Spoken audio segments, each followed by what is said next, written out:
Thank you very much.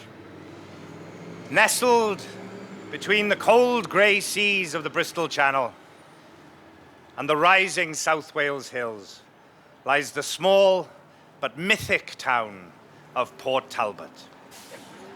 A carbuncle of industrial ugliness, some have called it.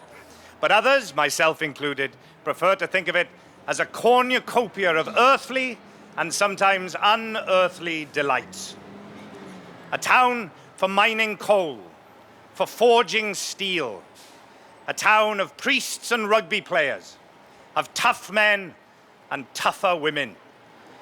A small, salty town with a steep-edged valley leading up through tin works, past chapels and coal tips, through Cwmavon to Pontrhydyfen.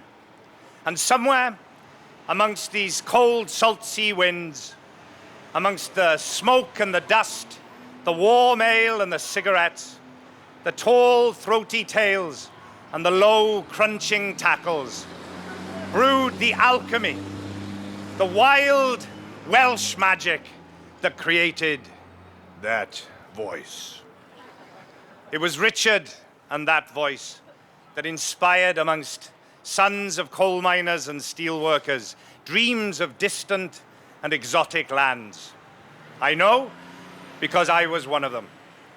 For me, growing up as a boy in Port Talbot, it was Richard and, shortly thereafter, another of Port Talbot's famous sons, Sir Anthony Hopkins. Yes, he comes from there too. Yes, there must be something in the water. It was them who made my dreams of becoming an actor just that little bit more possible.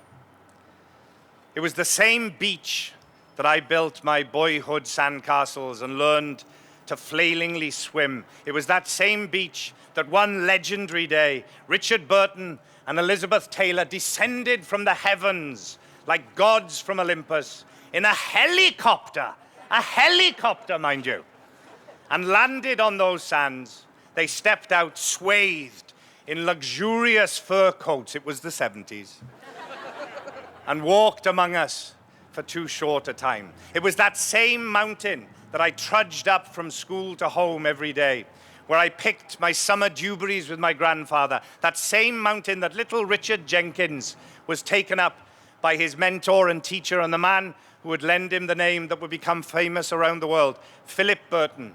It was on that same mountain, as legend would have it, that he would be made to declaim huge swathes of Shakespeare, the great speeches from Henry V. Once more unto the breach, we few, we happy few, until his voice was ragged and coarse and almost gone. And day after day he would do it until he created that extraordinary instrument, carved, rough-hewn from those same slopes.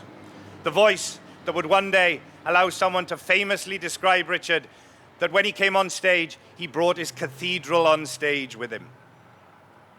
To be here, standing here today, finally placing Richard's star next to Elizabeth's, on this day of days, this day of Wales, St. David's Day, is a moment of great, great pride and honor for me here, but also for all those thousands of miles and worlds away in that small, mythic town. Thank you.